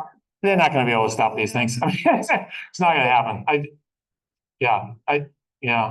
Well, they're doing better. But when you got 100-mile-an-hour winds, there's nothing that's gonna stop that thing. And Jeff Bowman used to be the fire chief, the most remarkable man I know. He had the guts to stand up in front of the city council and go to Tierra Santa and tell people, I'm not gonna have the trucks and the engines to protect your homes. You've got to make sure you have the right facilities here. And he almost lost his job and ended up quitting because the city wouldn't give him the money he needed. And he did the same thing up in Anaheim when he went up there. He was the fire chief, Orange County. And you don't get fire chiefs to say that. Get them standing up in front of the board of supervisors and telling them, yes, we can defend that community. And they, and they can't because they know they can't. but they're not gonna have a job tomorrow if they say they can't. No question, yes. How do you put together maybe some of the stuff that Greg was talking about and that you all talked about with respect to embers being the primary source? And this bowling alley concept, and then a lot of us live in close proximity to open spaces. Right. The open spaces aren't all beautiful chaparral Right. with all these things growing it. They are lots of eucalyptus, Right. acacia, and junky tall grasses that Yeah. are nothing native. Yeah. And they're dead most of the Right. time. So what do you have to say about that? Because if that's public land and insurance companies are super concerned about that, how do you what can be done about that? I would get exterior sprinklers on your house. I mean, honestly, nothing, because that's gonna grow when you go down there and spend $1 billion cutting down all the trees. I mean, it's a never ending thing, right?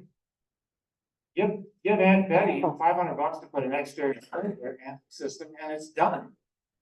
You know, and yeah, do some vegetation management. I mean, you have a concern, right? And I get that, but the thing is, everything is focused on the shrubs and the bushes and the trees, the grass. Think about every law. I mean, this 5-foot defense, this 5-foot thing. What's it about? It's the vegetation again. It's the house that's burning, and that's what's igniting. And all around the house is green vegetation. You can see it in these fires because of the wind-driven embers. So that canyon, yes, it poses an issue, but unless you're gonna cement it over, it's always gonna be an issue, whether it's grass, shrubs, trees, or acacia. Yeah. I mean, really. We convert to a densified upzone lifestyle. Say why? How's everybody? The external sprinklers being a very part of this. I see the problem. Here's another problem we've got. This gotta have sprinklers. What are they talking about when they require that? Internal sprinklers on the inside of the house. Where'd that come from? New York City. And 18 what? Okay, I mean, they still are sitting in New York. They can't get their head out of it. The fire's not from the stove, it's from out there. All the sprinklers do is ruin the house. Yeah, exterior sprinklers, yeah. Yes. Isn't Group 5 Canyon trying to at least clean up some of the? Yeah, Canyon Line should clean it up, but they should also figure out how to install exterior sprinklers. I mean, I can't tell you enough. It's when you've got 100-mile-an-hour winds, this 5-foot thing, the clearance, the thinning, the cutting the tree, the ladder, it's not gonna matter. All right? And those are the fires that kill people and burn homes. So that's what you have to focus on. It's really hard because that's the stuff that's burning, but that's not the stuff that's burning the houses. It's the stuff from a mile away, you know, from the wind. All right, we have 2 questions over here. We were all talking about, especially Greg was talking about smoking, man-made fires. Yeah. And I know there's always a lot of fires that can start along freeways, and you kind of see the kind of vegetation that Caltrans, but I know and I've talked to other people about what we could do, but since you guys talk about a water barrier, do you think maybe you could bring that kind of Caltrans, like Sprinklers? well, because even when I was sitting on the freeway, I could see like 8 packets with little batteries on the Yeah. side of the road. And if somebody runs over one of those, it's a fire waiting to happen. Yeah, I mean, roads are where most fires start. I mean, accidental. By the way, about 12–15% of fires are arson. So it's not a big number, but they're usually when the fires are big. Because they know what they're doing. Thank you. Again, you're really good at this. Yeah, I was listening to what you said about the 80%. Yeah. But they also do, I hear that they're supposed to work on infrastructure, they're putting lines underneath the ground, putting things more so that the sparks don't happen. Oh, you mean the power lines? Yeah. Yeah, it's always gonna be a problem because they're not gonna get those things underground. It's too expensive. It really is. I mean, we all complain about it, but we want the power. Yeah, So, you bring all the lawsuits that happen. because people want to blame somebody and, yeah, I mean, it's always that way. It's not my fault. Yeah, You sure? I mean, that's the. Anyway, yes, clarify about external sprinklers? Yeah. Was that for under the eaves? No, it's on the roof going. And it hydrates everything. Greg's got it right. I mean, you've got an environment around your yard that's wet now. Plus the house is wet. I mean, what's difficult about this? No, you can't do that because it'll reduce the water pressure. Okay, we didn't get to the moon by sitting in a room saying what's not gonna work, right? Okay, so you sit in the room and say, okay, what can we do? Okay, how about your own water system? Yeah, but the power goes out. Okay, get your own pump. Oh, you have a swimming pool? You know, and practice this every year. It's really easy, you know, and people can do it. There's a trailer park in Paradise that burned to the ground. All they needed was 5 community water towers, and Aunt Marge, who was trained to stick around during the fire, she didn't evacuate because she was going to sacrifice herself. They hit the switch, and it would have been fine. No, the wind would keeps the sprinklers from working right. No, you know the Wildfire? Malibu had an entire day before that fire got there. So typically you have plenty of time to do what you have to do. So one more question, then you already had one. Wait, okay, go ahead. What the reaction I've heard is, you know, the people that want to stay back and sprinkle their roof, Yeah, as it dries out too fast and doesn't flow. well, people stay back and they think they're gonna be brave and they freak out and they leave and then they die. I mean, that's how most people die in fires. They're gonna be brave. It's too loud, it's too hot, they freak and they leave. Yeah. That's when they die. So that's, Yeah. so to a certain degree, that's true. Well, that's true. That's not That good. or- Sprinkling your roof is not gonna. Oh, no, I was just saying, Yeah. if you're told to evacuate, You go. shouldn't have. But I will tell you, there should be a movement of people who do not evacuate. They're trained professionally. They're gonna stay behind and take care of disabled people, and they're gonna throw buckets of, I don't know, maybe their beer can. On the embers. And they're trained to do that. That's what we used to do. Now we give it all over to the government. They don't have enough people and not enough money in the world to defend us. So that's an option that ought to be looked at. Okay, I just want to, okay, go ahead.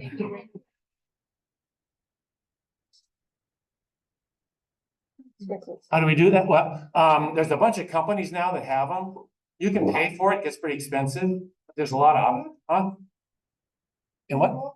Google. Oh, Google, yeah. Go to I don't like to keep advertising. Just go to my website and we have a little pamphlet there. It has a bunch of the names of the people who have these things. I have a set, cost me $200, you know. I'm able to get on my roof. You might not want to do that. But I did it and it's, you know, it's a viable option. I mean, it's something that can work. So anyway, I just want to leave you with this. Nature's really a beautiful thing. And you're all in here because why? And you love native nature and plants. And it isn't just the plants, it's what it makes you feel like. I mean, that's where we came from. We've only been doing this indoor thing for about 10,000 years. You're tapped into who you are. And you go out there and you think, oh, it feels so good. No, it's not. It's part of who you are. Your whole body, it's a physiological, it's a healthcare issue. You think you're native planting? No, you're not. You're extending your life. So just enjoy that. And if people want to attack it, because that's what they're doing now, say, you really need to read more. All right, so thank you for being here. I appreciate it.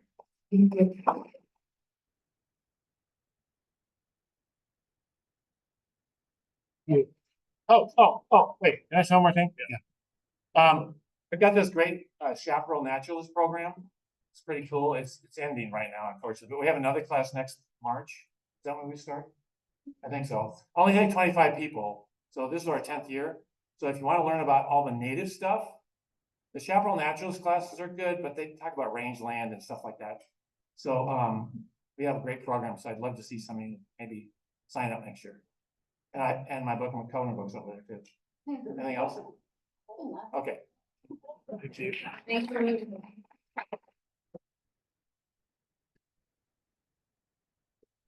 So, we had questions, that were addressed to Rick. Does anybody else have any questions you'd like to address to Rick or to Drew? On hardening for Drew? Okay, so my question has to do with the Strawville building. from a practical standpoint, that's fantastic, but I don't have the capacity to build a 4-foot wall, right? If I don't, can I still use straw bale building? Because it sounds like it's perfect for fire, water retention, carbon sequestration, all of that kind of stuff. But do I have to have a 4-foot wide space in order to utilize that technology? Well, it's actually 2 feet wide. Okay, do I have to have it all the way around? Well, if you want to use the bales as they come, one of the best things about them is they're a large module. They're already pre-made, they're a waste product, so you can just stack them. You can also put them on edge, so that would be 18 inches, which isn't that much thinner, but that's another option if you want to use bales. Why didn't you talk about hemp?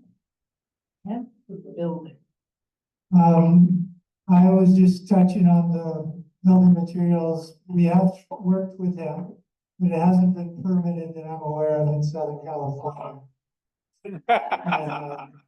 It is a great material, but it requires, the way that I've seen it, your framing, so you have a lot of wood. Straw bale, there's about 50 to 60% less lumber, and then the foam block, there's no lumber. I have a question. When you talk about plastic on that curved structures of yours, is that recycled plastic? What kind of plastic is it that is being used? That's the foam for the curved ones is a virgin styrofoam. That's one of the reasons we don't like it as much. The blocks are 100% recycled. About PVC fences next to a house and also rain tanks that are also plastic that tend to be right under the roofs. Is PVC fencing, which tends to, if not burn, to turn into a Salvador Dali painting. It's kind of interesting, kind of melts, collapses, so. Not my favorite thing, honestly. I mean, if you want to go cheap, just chain link with metal slats. Doesn't look great. Vince? This is for Drew, this question. I've always been curious, this is more philosophical maybe than anything else, but we don't build our light industrial or commercial structures out of something that's starting to decompose the minute it's killed. But we build our houses out of wood. Why don't we use tilt-ups or concrete or all these other things that are available? Why do we insist on building houses out of wood? Any wood. I think Rick touched on that. It's the industry, and there's a lot of money, and there's a lot of money being made with wood. So they don't like other materials. When we took the straw bale to the city of San Diego to permit the Friends Center, which is a beautiful structure down on Home Avenue, they said, no way, go away, we've got wood. We had to go to the city council and say, you have a green building program, and then they changed their minds. And so you just have to educate, like these guys have been talking about, and get people on board. And there is a movement, and it's slowly going. They do, I do occasionally build houses with the metal studs. Have you been seeing that? I know they do it commercially frequently. Yeah, so most residential is not metal studs, just it's the industry, and contractors know how to work with the wood, and it's less expensive, but it is getting more and more fire resistant is important. I just have a question about the 0 to 5 foot clearance area. I live up in the Julian area, and not to throw my neighbors under the bus, but I definitely know, there are people that have the core wood stacked up against the house. And I mean, does CAL FIRE come around, or how does that work for enforcing that 0 to 5 foot clearance? Well, I guess you could always complain, right? But you don't want to be that person. You can generally suggest that they clear from under the eaves, right? I mean, that's really what it's about, is not having woody shrubs up against the wall and underneath the ease that could transfer. I think that Rick kind of makes a good point that we always want to blame the plants, right? Plants are easy. Plants can't defend themselves. Plants absolve them of responsibility. They can blame the homeowners, they can blame the plants. But I did want to mention something that you had mentioned about what can you do if you're right up against the wildland there and they've got all kinds of flammable stuff. So this is not an instantaneous solution. There is something you can plant very fast growing riparian type trees. You can plant cottonwoods, sycamores that grow 12 feet a year.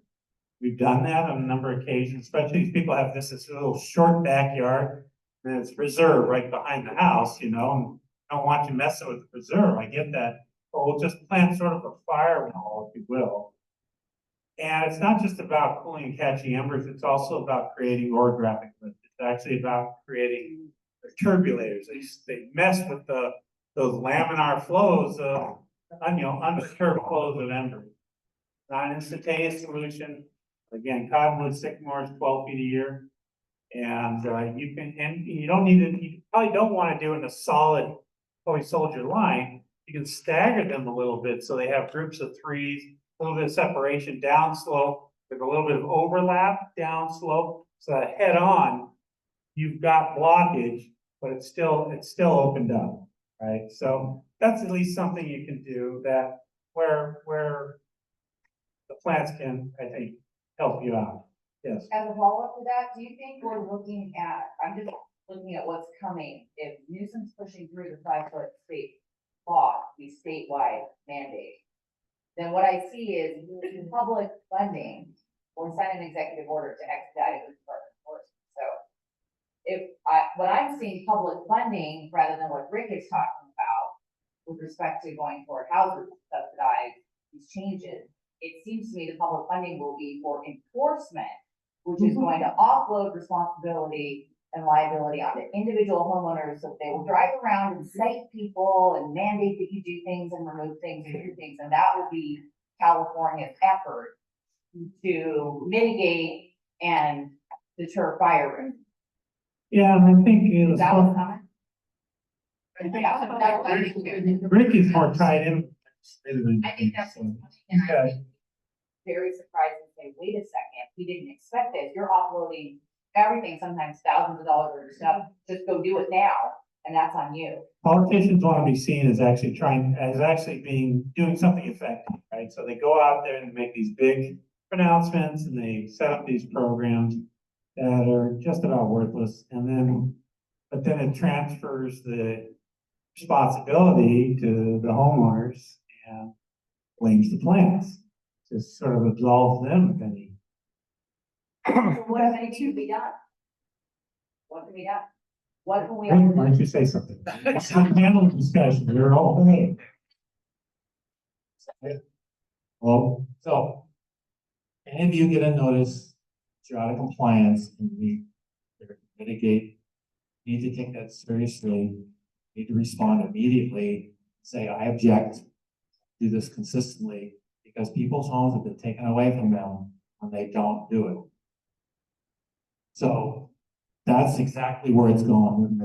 They're gonna dump this on the homeowners, and people have lost homes because they're forced abated. Clearance contractor comes in, clears 150 feet, charges the owner $25,000, and they refuse to pay. Goes to 60, goes to 70.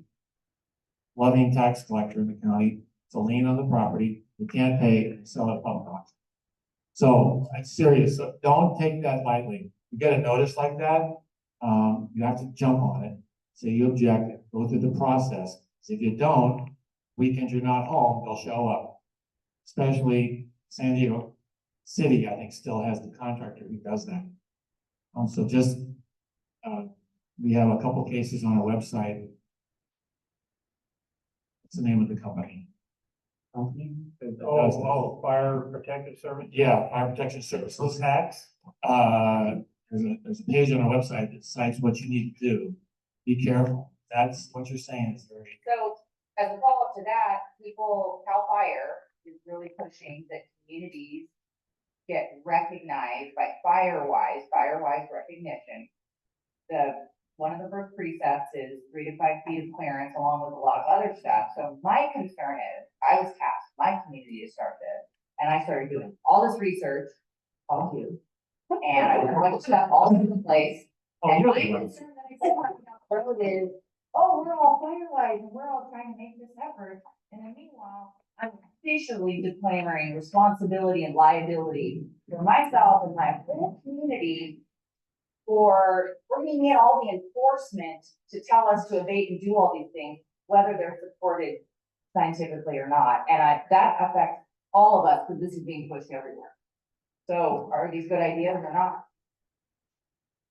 Well, Like the the enforcement, no, fireways, again, it's all about the vegetation.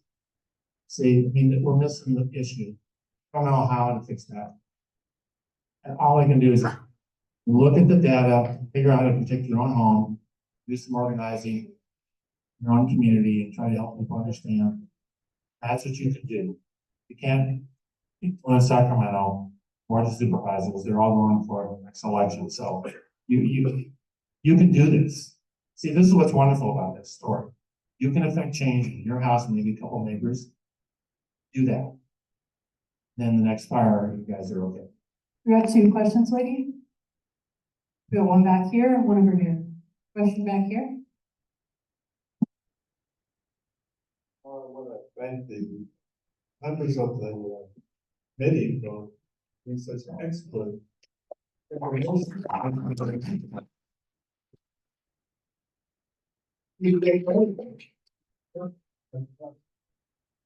my question is, or I would like you guys to comment on this idea that, okay, wildfires, that sounds kind of somewhat benign compared to an urban fire, which has got, cars, gasoline, gas pipes.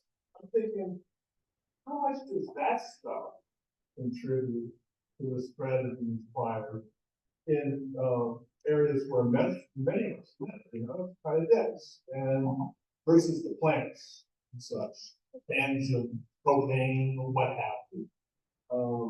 Can think of a lot of different human explosive houses. I'm thinking of 1906 as in San Francisco. 1906. That was you.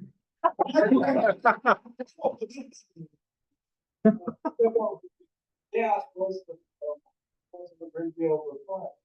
This comment. Yes.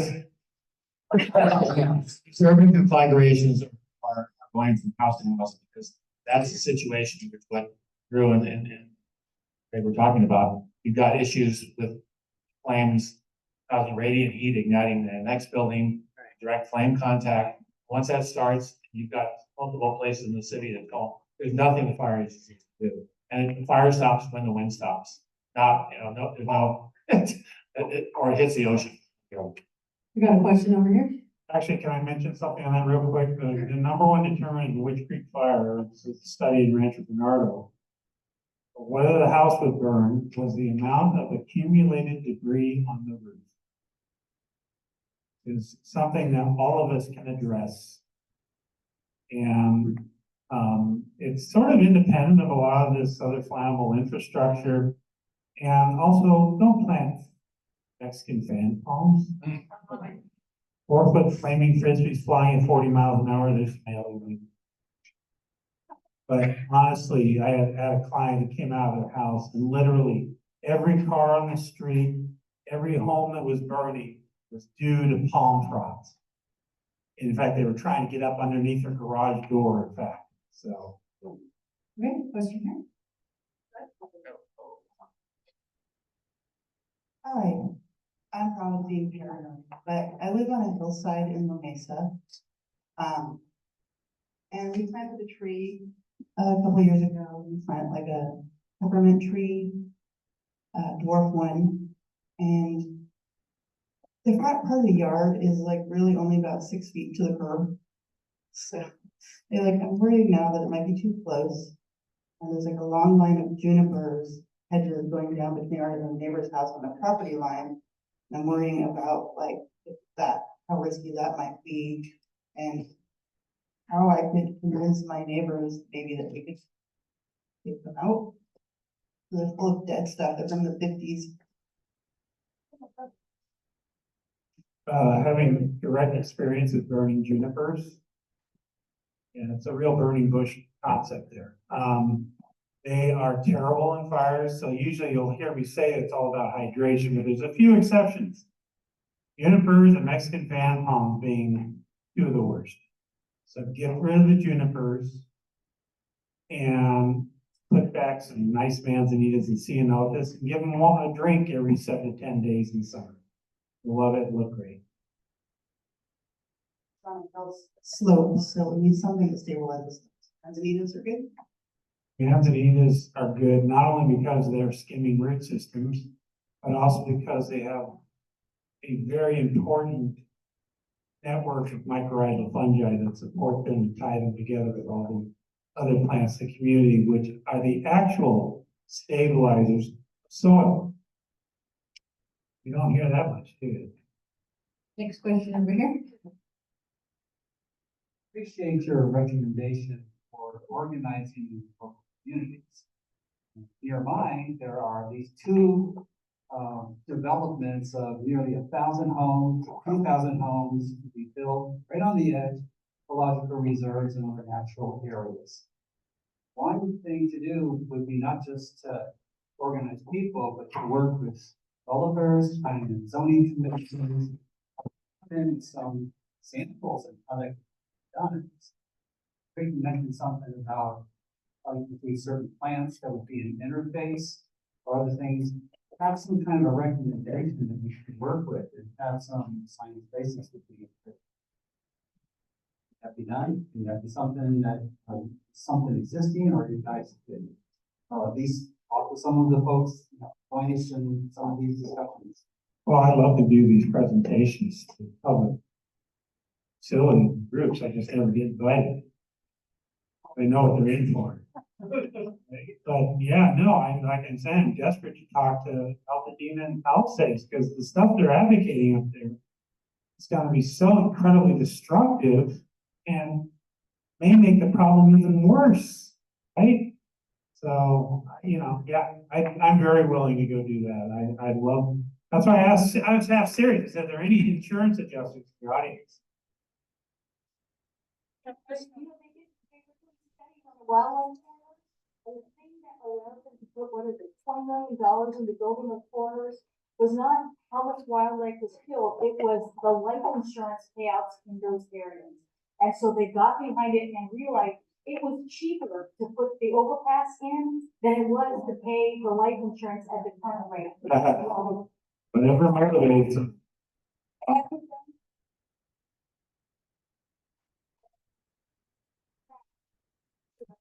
In the plan of attack, they can put that from government, industries. Have you thought about just something much more? No, they don't care. They want to get out of California or they make the rates so high you gotta, right? I mean, dog bites and broken toilets are more important to them, seriously.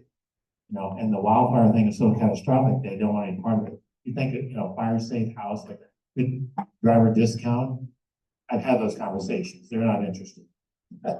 Really, the only thing that works is taking them to court. Because at least there's a somewhat unbiased body that can pay attention. But often all that does is delay it. But at least it stops it for a few years. Sometimes it's more effective just to go to you guys. Go to the public. You guys put up the upward pressure on government in mass and voters. It's because, they're set in their ways. They're, it's that whole psyche, right? Non-risk taking psyche. And I think the most effective means of change for me is to go straight to the end user, straight to the public, and have them help us get the desired results hopefully.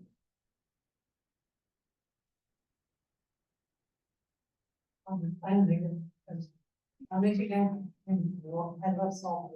I haven't certainly talked about salt. And to me, it's a wonder cat. Because if you put it on your property, it'll keep all the cats out of your yard or in your yard. Together, there's nothing in it. I would just, cheer the one, that's just the house. Salt bush is great. I mean, you have to have room, right? Because they get 15 feet across and 10 feet high. But there's canescence too, which is smaller, but there's also bladder pod. Bladder pod is an amazing plant. And it's so much fun. And I will tell you, in my experience, it's damn near fire. Those few plants, it just doesn't like to burn too much. So there's a bunch of ones really kind of off the beaten path plants that great like that rope energies. One more question over here from Erica, and then I have my last one. I'm gonna reserve rights for the last question. Not a claims adjuster, but I'm in the insurance industry as an agent, and is anybody connecting with the underwriters of these insurance products? Because it seems like they're going to drive a lot of the damage that we're talking about. Just saying, because logically, before I came to this meeting, and I'm in landscaping as well, but it's like, okay, just clear it. That makes sense to the underwriter. That, okay, we need to minimize risk, clear it out. And they need something that's very definitive in their rule books, because they have to get all the rules approved by the Department of Insurance. And what you're doing is so nuanced. And how do you connect with them to really make a difference? Would you mind giving a couple calls to these guys and see if they'd be interested in talking? I mean, it's just, it's. I think they would be interested. I think hear what people say. I'm just glad you're here. Yeah. There will be companies that will stick around. I know everybody's running, but there will be some companies that see opportunity probably because the rates are going to be so high. But they would be interested in minimizing risk because they're going to be forced. They want to write business in California. They're going to be forced to take more higher risk areas. Right. And so. And hey, you guys are doing all wrong. Here's how it is. Here's how you do right now. You know, save payouts. I mean, that study I showed you guys, that was a 4-year study for the United States Navy. With Dr. John Keeley and myself as the co-principal investor. It was serious research. Okay. And it really supported these conclusions and methodologies. So we've even got science. We've even got science to show them. That's question. No, the mic. This one died. There it is. Okay. So, I've heard and studied most of what this gentleman is talking about.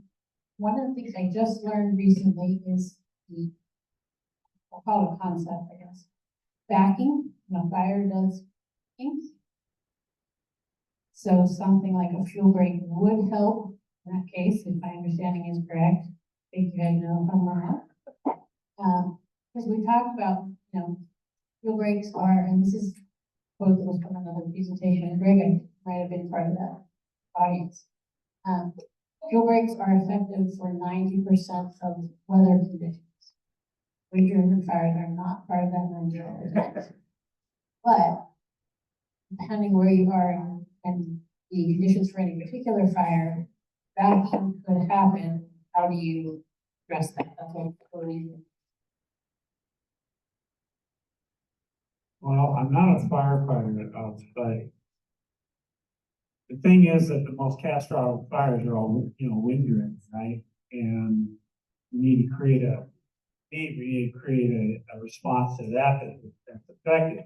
And fuel breaks can give you access, create defensible space, but it can also get a bunch of guys killed, So, and it certainly scars the landscape. And yeah, as far as wind-driven fires, I mean, these things cross freeways, right? Talk about laminar flow, right? I mean, right? I mean, what if a freeway can't stop a fire? What fuel break can we make that wood, So, I mean, just to get back to this, fuel breaks, it doesn't matter. You have 100-mile-an-hour winds. They say, but that's not most of the fires. Yes, that's where the people die, the homes burn. So how are you gonna address that? It just, countless meetings I've been in, have this conversation, doesn't sink in. Every year, every decade, we have more conferences like this. And they pour more money on these fuel breaks and more homes might go off every day. You'd think somebody would ask, we're doing something wrong. And so nobody is. Well, people are, but the decisions are. So those kind of things are right. Those aren't the fires that are power. Process comes back to what does that mean in fire? Yeah, fire, well, I mean, if you want to backfire, is that what you're talking about? Yeah, there's a fuel break, and what you do is there's a fire down there, you get access up here on this ridge, light the fire, winds go in the other direction, fire backs down into the fire that's approaching, so it creates black ground, and the fire theoretically stops. That's what you learn with firefighter training.